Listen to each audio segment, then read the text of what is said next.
Seorang mahasiswi farmasi berusia 18 tahun di kota Homs, Suriah, terpaksa harus menjadi tenaga medis tambahan di sebuah rumah sakit untuk mengurusi korban perang internal yang terjadi di Suriah. Di hidupnya, dia udah kehilangan segala hal termasuk ibu, ayah, dan juga kakak kandungnya. Buku ini juga nyeritain gimana dilemanya untuk bertahan atau pergi mencari kehidupan yang lebih baik.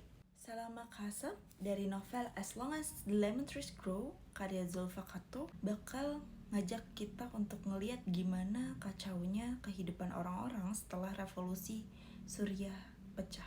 Setelah semua keluarganya tiada, Salama hanya memiliki Laila, yaitu kakak iparnya atau istri dari Hamzah. Namun Laila terus mendorong Salama untuk pergi dari Suriah dan mencarikan perahu.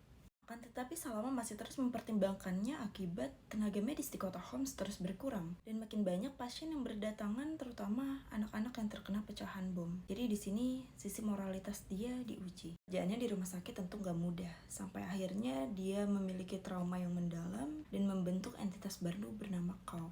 Selain itu, dia juga bertemu laki-laki bernama Kenan yang membuatnya jatuh cinta.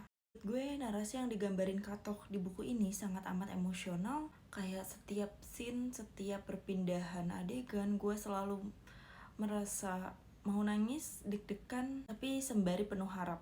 Hal menarik lainnya dari novel ini adalah gimana Katok nyeritain mengenai trauma atau PTSD pada masa perang yang terjadi pada setiap tokohnya, terutama Salma, dimana sampai si Salma ini memunculkan entitas Kauf dalam dirinya yang mana itu sebagai penjelmaan dari rasa takutnya.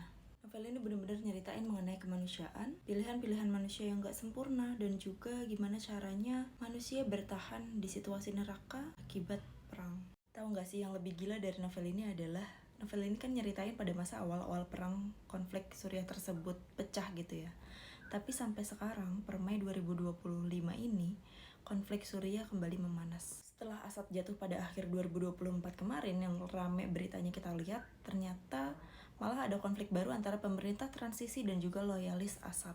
Oh ya, terus juga di beberapa kelompok minoritas kayak Druze itu masih terjadi diskriminasi dan juga ketegangan sektarian ini makin panas. Jadi thanks to Katok yang udah memperlihatkan kepada kita bagaimana dan apa yang dirasakan oleh orang-orang di Suriah ketika konflik ini terjadi, dan juga ngasih kita gambaran gimana harapan masih bisa tumbuh di tengah reruntuhan konflik.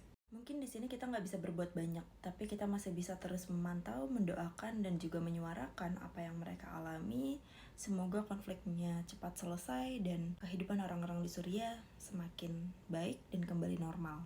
Gitu aja dari gue untuk review novel As Long as the Lemon Trees Grow ini. See you di buku selanjutnya.